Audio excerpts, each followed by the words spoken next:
Yesuus gaachana jabaa qilleensi hamaa yoo ka'u sinirraa qabaa.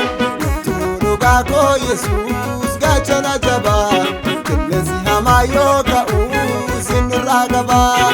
Akararsu malee diinni nun jiraanne arfinaani Yesuus waammanne olleerraa nyaatamu bishaani. Akararsu malee diinni nun jiraanne arfinaani Yesuus waammanne olleerraa nyaatamu bishaani. Waliin taa'ee mari'ata badii keenya hafiis kophaa nyaachaa keenya lolaan Waaqayyoo isa nu gumaacha. Waliin taa'ee mari'ata badii keenya hafiis kophaa nyaachaa keenya lolaan Waaqayyoo isa nu gumaacha. Keenya lolaan Waaqayyoo isa nu gumaacha. Keenya lolaan Waaqayyoo isa nu gumaacha.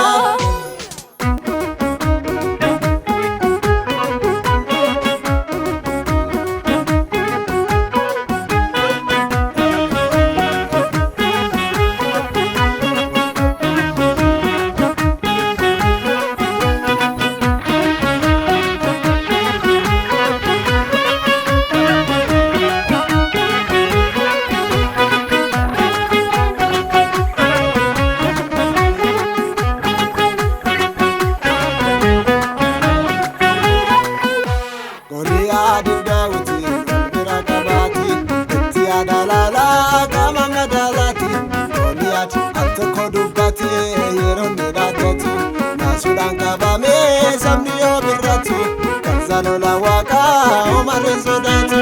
Naasuudhaan qabamee sabni yoo birratu kan Israa'eliin lolaatu Waaqaa homaan sodaatu. Sanya Abrahaamiif lolaatu Waaqaa homaan sodaatu. Sanya Yaaqoobiif lolaatu Waaqaa homaan sodaatu. Sanya Abrahaamiif lolaatu Waaqaa homaan sodaatu. Sanya Yaaqoobiif lolaatu Waaqaa homaan sodaatu.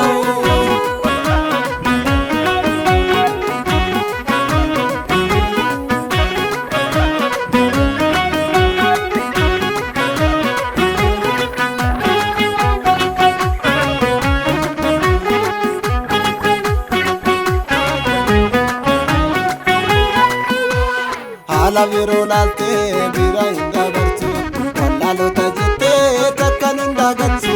Waan hin yaadamnetu abosaan darbama naadasaan dhibameetu achi keessa argama. Waan hin yaadamnetu abosaan darbama naadasaan dhibameetu achi keessa argama. Goota jechuun Yesuus goota alfiidhu Amo'eel.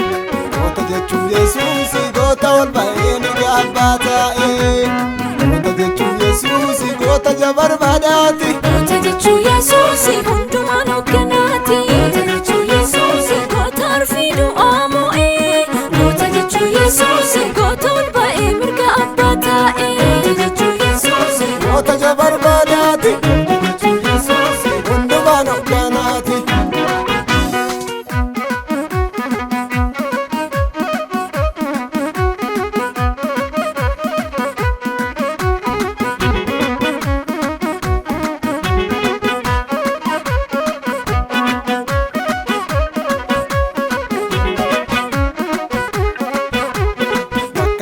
Buutee falmii mirga keenya ijoollee Waaqaa mirgichi kan keenya nasaa qabannee lafa yaadne keenya.